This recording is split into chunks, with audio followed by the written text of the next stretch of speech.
अस्सलामु अलैकुम वरहमतुल्लाहि वबरकातुहू। अल्हम्दुलिल्लाहि रब्बिल आलमीन वल आक़िबतु लिल मुत्तक़ीन वस्सलातु वस्सलामु अला सय्यिदिल अंबियाइ वल मुरसलीन व अला आलिहि व अस्हाबिहि अजमईन। अम्मा बाद फ़अऊज़ु बिल्लाहि मिनश शैतानिर रजीम। बिस्मिल्लाहिर रहमानिर रहीम। वक़ज़ा रब्बुका अल्ला तअबुदू इल्ला इय्याहु व बिल वालिदैनि इहसाना इम्मा यब्लुगन्ना इंदकल किबर औ किलाहुमा फला तक़ुल लहुमा उफ़्फ़िन लकुमा वला तनहरहुमा वक़ुल लहुमा क़ौलन करीमा। सदक़ल्लाहु व मौलाना रसूलुहुन नबियुल अमीनुल मकीनुल करीम व अला आलिहि शाहिदीन व शाकिरीन वल्हम्दुलिल्लाहि रब्बिल आलमीन। तकरीर का आगाज़ करने से पहले बेहतर और मुनासिब है कि हम आप मिलकर गुंबद ख़ज़रा में आराम फरमाने वाले आकाम हुज़ूर मक्की मदनी ताजदार मदीना सदरुल क़ल्ब सीना जनाब अहमद मुजतबा मोहम्मद मुस्तफ़ा सल्लल्लाहु अलैहि वसल्लम की बारगाह अक़दस पनाह में दरूद व सलाम का हदिया निशार करें। पड़ी बावाज़ बुलंद अल्लाहुम्मा सल्लि अला सय्यिदिना व मौलाना मुहम्मद व बारिक सल्लल्लाहु अलैहि वसल्लम वस्सलामु अलैका या रसूलल्लाह सल्लल्लाहु अलैहि वसल्लम। और एक मरतबा नबी और आले नबी के बारगाह में दरूद व सलाम का हदिया निशार करें। अल्लाहुम्मा सल्लि अला सय्यिदिना व मौलाना मुहम्मद व बारिक सल्लल्लाहु अलैहि वसल्लम या रसूलल्लाह सल्लल्लाहु अलैहि वसल्लम। आज का मेरा उन्वान मौजू माँ बाप के हुकूक़। अल्लाह तबारक व तआला माँ बाप की अज़मत कुरान मजीद फ़ुरक़ान हमीद में उनके मुताल्लिक़ क्या बयान फरमाता है और उनके साथ किस तरह रवैया इख्तियार करने का बच्चों को हुक्म देता है। अल्लाह तबारक व तआला सूरे बनी इसराइल की एक आयत का टुकड़ा लिया गया है। वैसे तो कुरान मजीद फ़ुरक़ान हमीद में बहुत से जगहों पर माँ बाप के हुकूक़ के मुताल्लिक़ आया है।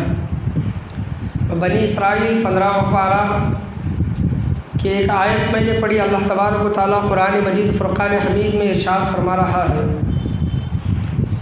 अऊज़ु बिल्लाहि मिनश शैतानिर रजीम, बिस्मिल्लाहिर रहमानिर रहीम। वक़ज़ा रब्बुका अल्ला तअबुदू इल्ला इय्याह।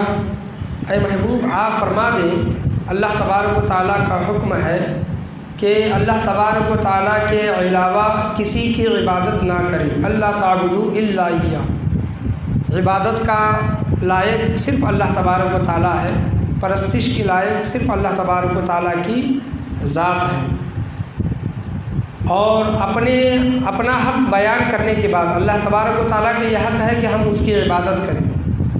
अल्लाह तबारक व तआला अपनी इबादत का ज़िक्र फरमाने के बाद अल्लाह तबारक व तआला ये नहीं फरमाता कि आप आए महबूब आप फरमा दें कि नमाज अदा करें, ज़कात अदा करें, हज अदा करें। अल्लाह तबारक व तआला की इबादत करने के बाद अल्लाह तबारक व तआला दूसरी जिस शय का ज़िक्र फरमा रहा है, इल्ला इय्याहु व बिल वालिदैनि इहसाना, माँ बाप के साथ हुस्न सलूक करें, माँ बाप के साथ एहसान करें। व बिल वालिदैनि इहसाना इम्मा यब्लुगन्ना इंदकल किबर अहदुहुमा औ किलाहुमा। आगे फरमाता है कि ऐ लोगों, ऐ नौजवानों, ऐ लड़के और लड़कियों, जब तुम्हारे माँ बाप बुढ़ापे को पहुँच जाए, एक कोई बुढ़ापे को पहुँच जाए, माँ या बाप, या फिर माँ या बाप में से कोई एक बुढ़ापे को पहुँच जाए, तो अल्लाह तबारक व तआला फरमाता है उफ़्फ़िन लकुमा, उन्हें उफ़ तक ना कहो, माँ बाप को उफ़ तक ना कहो। औ किलाहुमा फ़ला तक़ुल लहुमा वक़ुल लहुमा क़ौलन करीमा, और उनके साथ आजिज़ी व इंकिसारी के साथ बात किया करो, नरमी के साथ बात किया करो, अदब के साथ उनके साथ बात माँ बाप के साथ किया करो। यह अल्लाह तबारक व तआला कुरान मजीद फ़ुरक़ान हमीद में इरशाद फरमा रहा है। और अगर पहले पारी की आयत देखें, अल्लाह तबारक व तआला बनी इसराइल से मुखातिब है, वइज़ अख़ज़ना मीसाक़ बनी इसराईल ला तअबुदूना इल्लल्लाह व बिल वालिदैनि इहसाना। ऐ बनी इसराइल, तुम अपने माँ बाप की फरमाबरदारी किया करो। अल्लाह तबारक व तआला के अलावा ला ताबुदून इल्लल्लाह, अल्लाह तबारक व तआला के अलावा किसी की इबादत ना करो। और वबिल वालिदैन इहसाना, माँ बाप के साथ हुस्न सलूक करो और एहसान करो उनके साथ। और ला ताबुदून इल्लल्लाह वबिल वालिदैन इहसाना वबिज़िल क़ुरबा वल यतामा वल मसाकीन वक़ूलु लिन्नास, यतीमों के साथ, मिस्किनों के साथ, वक़ूलु लिन्नास, हुस्न सलूक के साथ बात किया करो। और अल्लाह तबारक व तआला आगे बाद में इरशाद फरमाता है कि वह अक़ीमुस्सलात व आतुज़्ज़कात, नमाज कायम करो और ज़कात को अदा करो। तो इस आयत में भी, अगर सूरह बकरा की आयत है, अगर इस आयत में देखेंगे तो सबसे पहला ज़िक्र अल्लाह तबारक व तआला अपनी इबादत के बारे में, अल्लाह तबारक व तआला के मानने के बारे में इरशाद फरमाता है। और उसका बाद जो जिसका ज़िक्र आता है वो माँ बाप का कहना मानना, माँ बाप के साथ हुस्न सलूक करना और यतीमों के साथ, मिस्किनों के साथ नरम रवैया इख्तियार करना। आखिर में ज़िक्र आता है अक़ीमुस्सलात व आतुज़्ज़कात, नमाज को कायम करो और ज़कात को अदा करो। तो इस बात से ये पता चलता है कि सबसे पहले बड़ी चीज़ जो है वो हुकूकुल्लाह, यानी अल्लाह तबारक व तआला के हुकूक, अल्लाह तबारक व तआला के हुकूक। हुकूकुल्लाह दो चीज़ें हैं, इंसानों पर दो हुकूक फ़र्ज़ हैं, एक हुकूकुल्लाह और हुकूकुल इबाद, यानी लोगों के हुकूक। और जब हुकूकुल्लाह का जब अल्लाह तबारक व तआला ज़िक्र फरमाता है, हुकूकुल इबाद में सबसे पहले जिसका ज़िक्र अल्लाह तबारक व तआला फरमा रहा है वो हमारे माँ बाप हैं। हुकूकुल इबाद में सबसे पहले हक़ जिसका आता है वो माँ बाप का आता है। माँ बाप कैसे भी हो।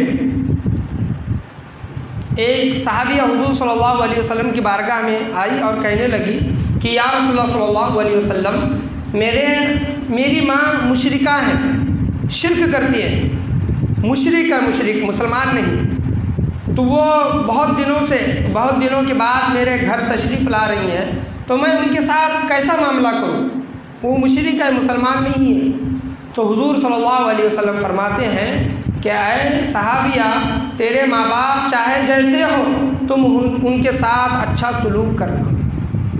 तो जब माँ बाप मुशरिक हो, काफिर हो, तब हुज़ूर सल्लल्लाहु अलैहि वसल्लम फरमा रहे हैं कि तुम्हारे माँ बाप कैसे ही क्यों ना हो उनके साथ नेक सलूक करना, एहसान करना। और जब माँ बाप मुसलमान हो तो उनके साथ कैसा रवैया इख्तियार करना चाहिए। मिशकात शरीफ की हदीस है, 421 सफ़ा नंबर है।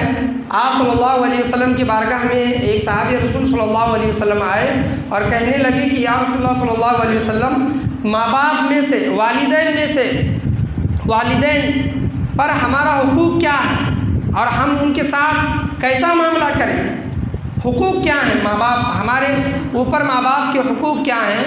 तो मिशकात शरीफ की हदीस है, आप सल्लल्लाहु अलैहि वसल्लम फरमाते हैं कि माँ बाप तेरे लिए जन्नत भी है और दोज़ख भी है। माँ बाप हमारे लिए जन्नत भी हैं और दोज़ख भी हैं। उनकी खिदमत करें, उन्हें राज़ी करें, उन्हें खुश करें तो जन्नत मिलेगी। उन्हें नाराज़ करें, उन्हें दुख पहुँचाएँ, उन्हें सताएँ, उनकी बेअदबी करें, बुलंद आवाज़ से उनके सामने बात करें तो जहन्नम में जाएंगे। हुज़ूर सल्लल्लाहु अलैहि वसल्लम फरमाते हैं कि माँ बाप तुम्हारे लिए जन्नत भी हैं और दोज़ख भी हैं। आज हम जन्नत बाहर ढूंढने निकले हैं, जन्नत और दोज़ख तो हमारे घर ही में है। जन्नत हमारे घर में है लेकिन हम बाहर ढूंढने निकलते हैं।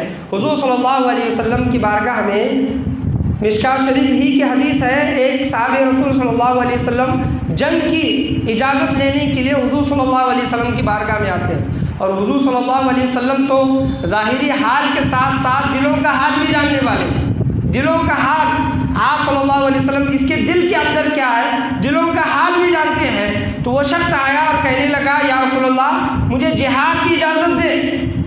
तो हुज़ूर सल्लल्लाहु अलैहि वसल्लम पहचान गए, उन्हें पता चल गया कि इसकी कोई माँ है।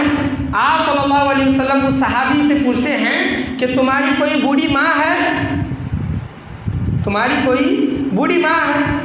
तो वो सहाबी कहते हैं कि हाँ या रसूलल्लाह घर में है, उसका मेरे अलावा देखने वाला कोई नहीं। मेरे अलावा खिदमत करने वाला, उसकी देखभाल करने वाला कोई नहीं। तो हुजूर सल्लल्लाहु अलैहि वसल्लम फरमाते हैं, जा माँ की खिदमत कर, अल्लाह तबारक व तआला ने माँ के कदमों के नीचे जन्नत रखी है, तुझे वो मिल जाएगी। सुभान अल्लाह। जिहाद से भी बेहतर, हालांकि जिहाद का जिक्र कुरान मजीद फुरकान हमीद में सैकड़ों मरतबा आया है, और जो जिहाद से जी चुराता था, जिहाद से जाने को बसता था, उसको आप सल्लल्लाहु अलैहि वसल्लम ने मुनाफिक कहा है।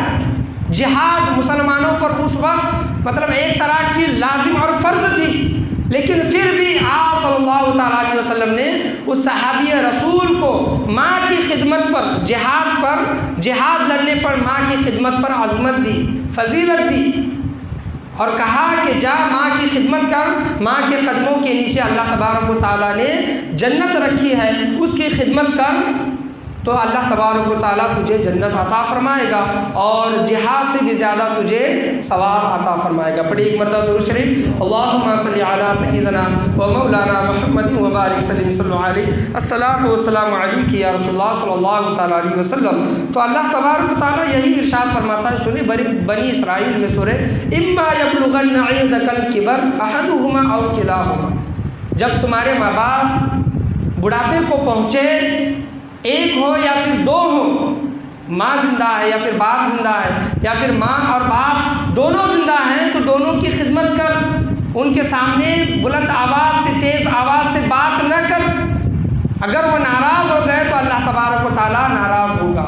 हुजूर सल्लल्लाहु अलैहि वसल्लम फरमाते हैं कि अल्लाह तबारक व तआला ने अपनी रज़ा, अल्लाह तबारक व तआला को अगर राज़ी करना चाहते हैं तो अल्लाह तबारक व तआला ने अपनी रज़ा माँ बाप की रज़ा में रखी है। अगर माँ बाप हमसे राज़ी है तो अल्लाह तबारक व तआला भी हमसे राज़ी हो जाएगा। हुजूर सल्लल्लाहु अलैहि वसल्लम ने फरमाया,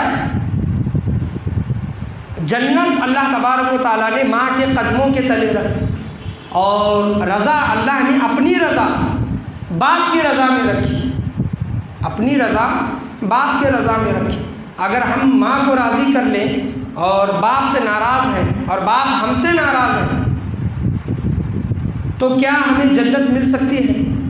उलमाए कराम फरमाते हैं कि अल्लाह ने माँ के कदमों के नीचे जन्नत रखी, और माँ का मकाम बहुत बुलंद, बहुत बुलंद बड़ा वो मर्तबा है। लेकिन एक नुक्ता उलमाए कराम ये फरमाते हैं, इरशाद फरमाते हैं कि अल्लाह ने माँ के कदमों के तले जन्नत तो रख दी, लेकिन अल्लाह ने अपनी रज़ा बाप की रज़ा में रखी है। सुभान अल्लाह। तो अल्लाह तबारक व तआला की रज़ा सबसे बड़ी है। अगर हम अल्लाह तबारक व तआला को राज़ी करना चाहते हैं तो सबसे पहले बाप को राज़ी करें। अगर बाप हमारा राज़ी है तो अल्लाह तबारक व तआला भी राज़ी हो जाएगा। ये दोनों ऐसे शख्सियात हैं, ये दोनों ऐसे लोग हैं, माँ और बाप। ना माँ को नाराज़ करके चलेगा, ना बाप को राज़ी करना है तो दोनों को राज़ी करना पड़ेगा। और बाप वस्ती दरवाज़ा है, दरमियानी दरवाज़ा है जन्नत का।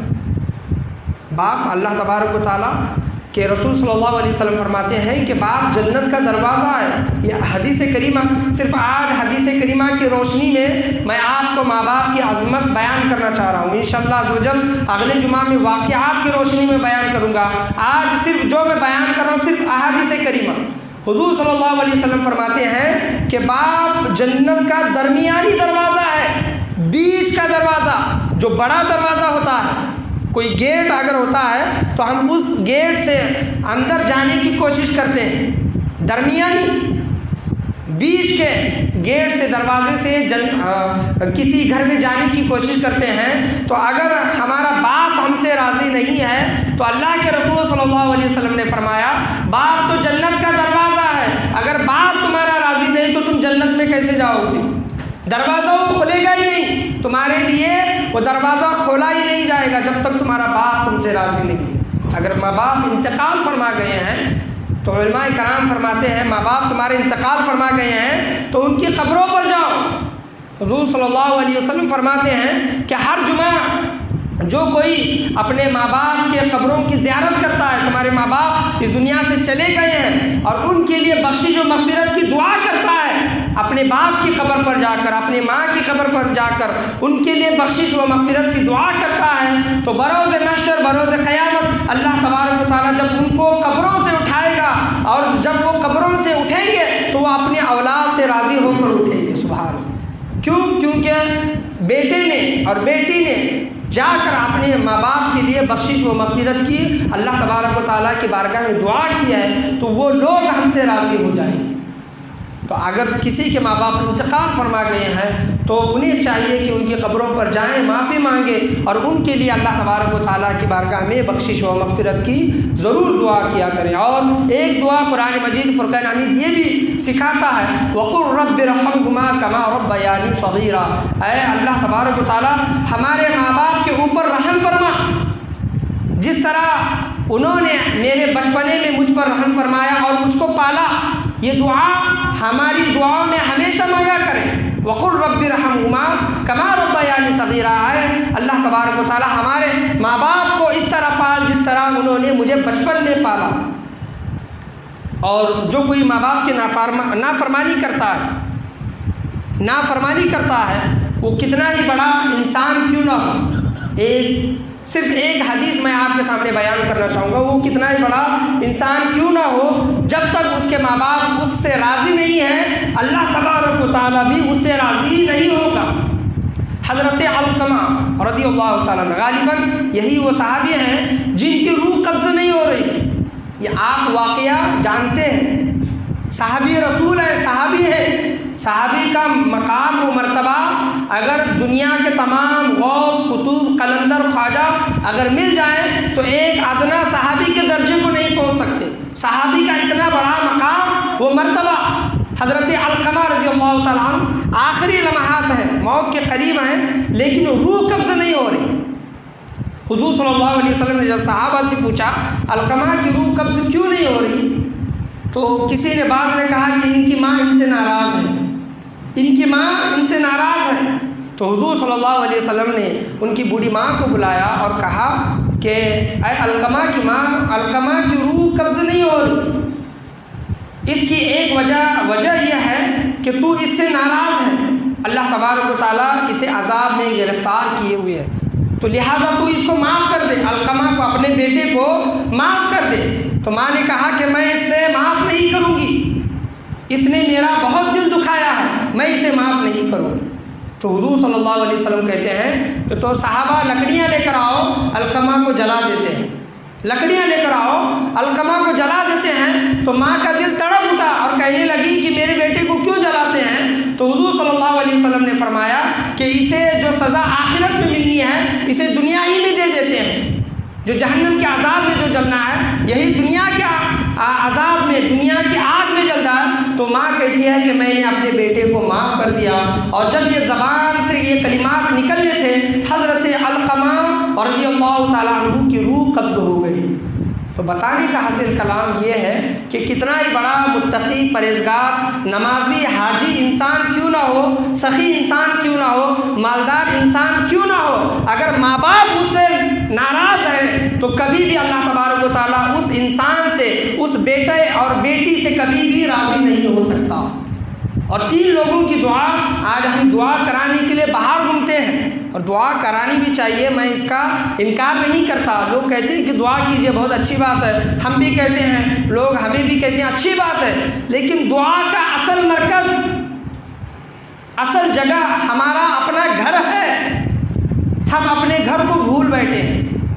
हुज़ूर सल्लल्लाहु अलैहि वसल्लम फरमाते हैं 3 लोगों की ऐसी दुआ है, 3 लोग ऐसे हैं जिनकी दुआ कभी भी रद्द नहीं होती। एक मज़लूम जिस पर जुल्म किया गया है, चाहे वो मुसलमान हो या फिर काफिर हो, जिस पर जुल्म किया गया, वो अगर बद्दुआ दे दे, जुल्म करने वाले के लिए बद्दुआ दे दे, तो अल्लाह तबारक व तआला उसकी बद्दुआ को ज़रूर कबूल फरमाएगा। और जिसने जुल्म किया है उस जुल्म की सज़ा उसको दुनिया में मिलेगी। और दूसरा मुसाफिर कहीं दूर मकाम पर सफ़र के लिए निकला है, और मुसाफिर के लिए इस वजह से क्योंकि वो तकलीफ़ें और परेशानियां बर्दाश्त करता है, सब्र करता है, तो अल्लाह तबारक व तआला उस तकलीफ़ात की वजह से, उस सब्र की वजह से अल्लाह तबारक व तआला मुसाफिर की दुआ को कबूल फरमाता है। तो कभी भी मुसाफिर कोई है तो उससे दुआ करने के लिए ज़रूर करें। और तीसरा, औलाद के लिए बाप जो दुआ करता है, है औलाद के लिए, बाप अपनी औलाद के लिए दुआ करता है तो अल्लाह तबारक व तआला उस बाप की दुआ को कभी भी रद्द नहीं फरमाता। बाप की दुआ को औलाद के हक़ में ज़रूर कबूल करता है। एक मुसाफिर, दूसरा मज़लूम और तीसरा बाप जो अपने औलाद के हक़ में दुआ करता है। आज हम बाहर जाते हैं और लोगों से दुआ की दरख्वास्त करते हैं, लेकिन ख़ुद हमारे माँ बाप हमारे घर में हैं, हम उनसे एक बार नहीं कह सकते कि अम्मी जान, अब्बा जान हमारे लिए दुआ करें। आज हम कहीं रास्ते पर जाते हैं, गाड़ी स्लिप होती है और हम गिरते गिरते बचते हैं, बड़ा एक्सीडेंट होते होते बच जाते हैं। कहीं ऊपर से कोई चीज़ गिरती है, हमारा वहाँ से गुज़रना होता है और वो चीज़ हमारे से पहले या फिर हमारे जाने के बाद वो चीज़ गिर जाती है और हम थोड़े इसमें बच जाते हैं। तो ये मुश्किलात, ये मुसीबतें हमारे पर आते आते बसती हैं। तो इसकी असल वजह क्या है कि हमारी माँ, हमारा बाप हमारे लिए दुआ करता है। क्या बच्चा है, अल्लाह तबारक व तआला हमारे बच्चों के लिए मुश्किलात को आसान फरमा, मुसीबतों को दूर फरमा। हमारे माँ बाप हमारे लिए दुआ करते हैं तो इस वजह से हमारी मुसीबतें दूर हो जाती हैं। आज हम कहते हैं कि ये बार बार हम बचे तो ये किसी की दुआ हमारे लिए रंग लाती है। तो हमारे माँ बाप दुआ का मरकज़ है। दुआ अल्लाह तबारक व तआला उनकी दुआ को कभी भी रद्द नहीं फरमाता। और उलमाए कराम यहाँ तक कहते हैं कि माँ की दुआ ऐसी दुआ है कि मौत के अलावा माँ की दुआ हर मुसीबत को दूर कर सकती है, हर परेशानी को दूर कर सकती है। माँ अगर औलाद के हक़ में दुआ कर दे, सिवाय मौत के कैसी परेशानी मुसीबत बला क्यों ना हो, माँ की दुआ अल्लाह तबारक व तआला ज़रूर कबूल फरमाता है।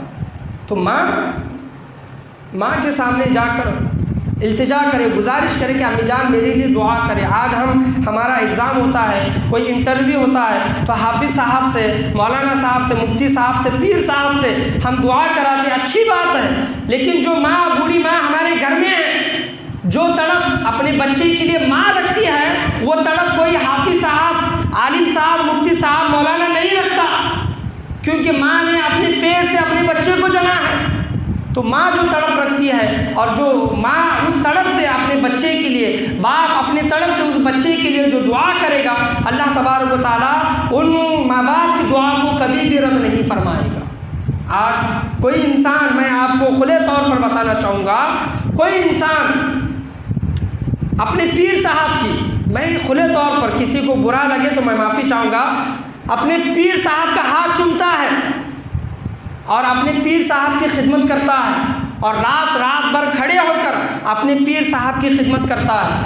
और कभी माँ तकलीफ़ में होती है, कभी माँ को प्यास लगी होती है, कभी माँ को रात में नींद नहीं आती और वो बच्चा अपनी माँ की खिदमत में नहीं जाता और अपनी माँ की खिदमत नहीं करता। पीर साहब के पैर तो 2-2 घंटे, 3-3 घंटे दबाता है, लेकिन 5 मिनट अपने माँ के पैर दबाने के लिए, अपने बाप के पैर दबाने के लिए उसके पास वक्त नहीं है। तो अल्लाह तबारक व तआला उसकी वो अमल अपनी बारगाह में कभी भी कबूल नहीं फरमाएगा जो इसने दूसरों के लिए किया। ज़रूर वो बेशक बड़े अमल हैं, लेकिन सबसे बड़ा अमल ये है कि वबिल वालिदैनि इहसाना, माँ बाप के साथ एहसान करो। हुकूकुल इबाद में, हुकूकुल इबाद यानी लोगों के हुकूक में सबसे पहला हक़, सबसे बड़ा हक़ जो है वो माँ बाप का है। माँ बाप को राज़ी करें, माँ बाप के नाफरमानी ना करें। माँ बाप, कोई माँ सख्त होती है, कोई कभी बाप सख्त होता है, तो होता है, माँ बाप में से किसी को सख्त होना चाहिए। औलाद बिगड़ती नहीं, औलाद माँ या फिर बाप के डर में से अच्छे काम करती है, सही रास्ते पर चलती है, बुरे लोगों से बचने की कोशिश करती है औलाद। तो माँ बाप का डर होना चाहिए।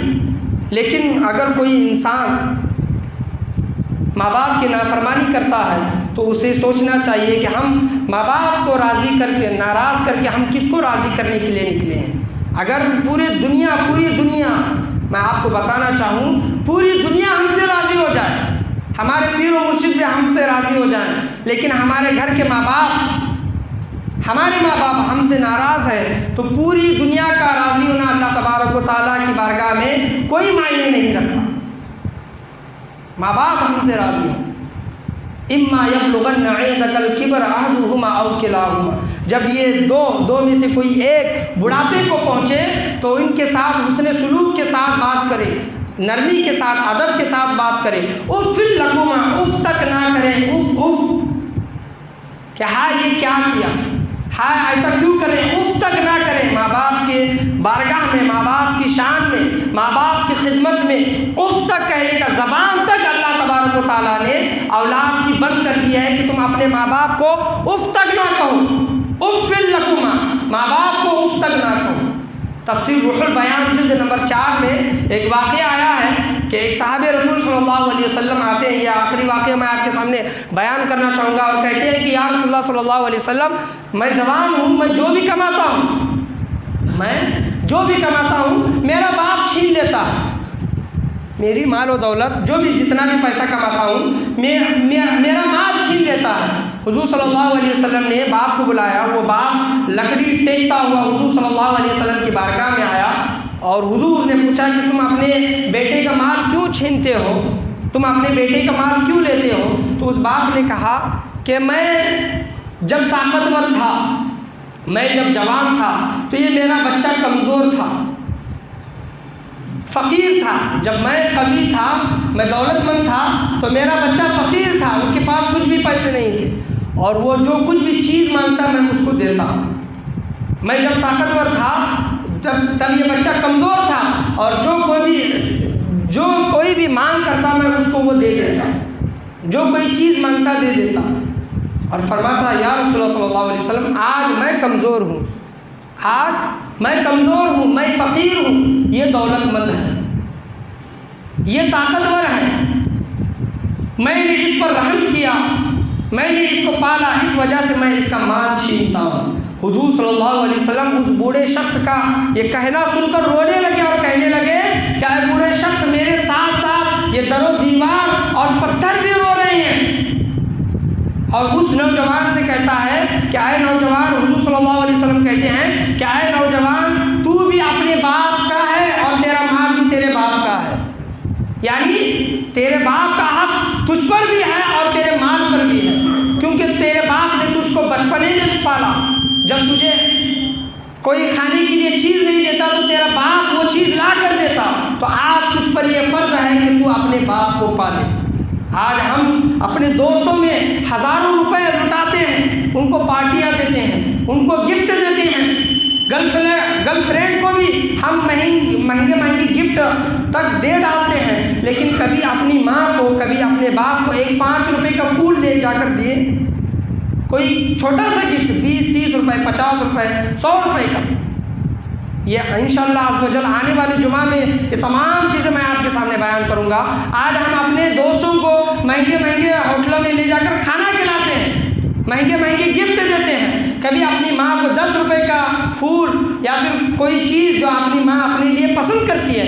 हमें पता होता है कि हमारी माँ को क्या पसंद है, खाने के लिए, पहनने ओढ़ने के लिए क्या पसंद है, पीने के लिए क्या पसंद है, हम तमाम चीज़ें जानते हैं, लेकिन कभी मोहब्बत में अपनी माँ को वो लेकर जाकर दिए हैं। होगा अफसोस होगा उस बात का, हमें पता चलेगा जब ये लोग इस दुनिया से चले जाएंगे, तब हमें अफसोस होगा और हम हाथ मलते रहेंगे और दिल में ये कहते रहेंगे कि काश मेरे माँ बाप जिंदा होते तो मैं इन्हें ये चीज़ें ला कर देता, तोहफे देता और इन्हें खाने पीने की चीज़ें ला कर देता। माँ बाप का दिल क्या होता है कि बच्चा उसके साथ हंसकर बात करे, मोहब्बत से बात करे, थोड़ी देर बैठकर उसके साथ बात करे। जिस तरह माँ अपने बच्चे से बचपने में, उसके बचपने में बात करती, उसी तरह हम उनके बुढ़ापे में बैठकर उनसे बात करें। बच्चा बचपने में माँ से, बाप से हज़ारों सवालात करता है, लेकिन माँ और बाप कभी भी उस सवालात के जवाबात से बोर नहीं होते। उस बच्चे के सवालात के जवाब देते रहते हैं, मुस्कुराते रहते हैं। छोटा बच्चा अगर वही माँ बाप बूढ़े हो जाएं और बच्चे से 2 से 3, 4 बार सवालात कर ले तो बड़ा इंसान, जवान इंसान बेजार हो जाता है और कहता है कि आपको कितनी बार समझाएं, बात समझ में नहीं आती। यही बात अगर माँ ने और बाप ने हमारे बचपन में की होती तो हमारा क्या हाल होता। तो आज हम अपने माँ बाप को राज़ी करने की कोशिश करें। हुकूकुल्लाह के बाद, अल्लाह तबारक व तआला के हुकूक के बाद, जो अल्लाह तबारक व तआला के हुकूक हैं, इंसानों के हुकूक में सबसे बड़े जो हुकूक हैं और सबसे अहमियत और सबसे अहम तरीन जो हुकूक हैं वो अपने माँ बाप के हैं। अल्लाह तबारक व तआला अपने हुकूक के बाद में जिसका ज़िक्र फरमाता है वो हुकूकुल्लाह है, और हुकूक हुकूकुल्लाह में सबसे ज़्यादा हुकूक और सबसे पहला हक़ जो आता है वो माँ बाप का है। तो उनके हक़ हमें अल्लाह तबारक व तआला अदा करने की तौफ़ीक़ व रफ़ीक़ अता फ़रमाए। मरने से पहले अपने माँ बाप को राज़ी करने की अल्लाह तबारक व तआला हमें तौफ़ीक़ व रफ़ीक़ अता फ़रमाए। अगर हमारे माँ बाप इस दुनिया से जा चुके हैं या फिर माँ या फिर बाप में से कोई इस दुनिया से जा चुका है तो उनकी क़ब्रों पर जाकर उनके लिए बख्शिश व मग़फ़िरत की दुआ करें और उनको राज़ी करने की हमें कोशिश करने की अल्लाह तबारक व तआला हमें तौफ़ीक़ व रफ़ीक़ अता फ़रमाए। और हर जुमा अपने वालिदैन की, अपने बुज़ुर्गों की और अपने घर वालों की क़ब्रों की ज़ियारत की करने की अल्लाह तबारक व तआला हम तमाम लोगों को तौफ़ीक़ व रफ़ीक़ अता फ़रमाए। ये आने वाला 23 अप्रैल ये इलेक्शन का दिन है और बाज़ औक़ात हम मुसलमानों में ये देखा जाता है कि बहुत से लोग वोट नहीं करते। वोट करें, ज़रूर करें।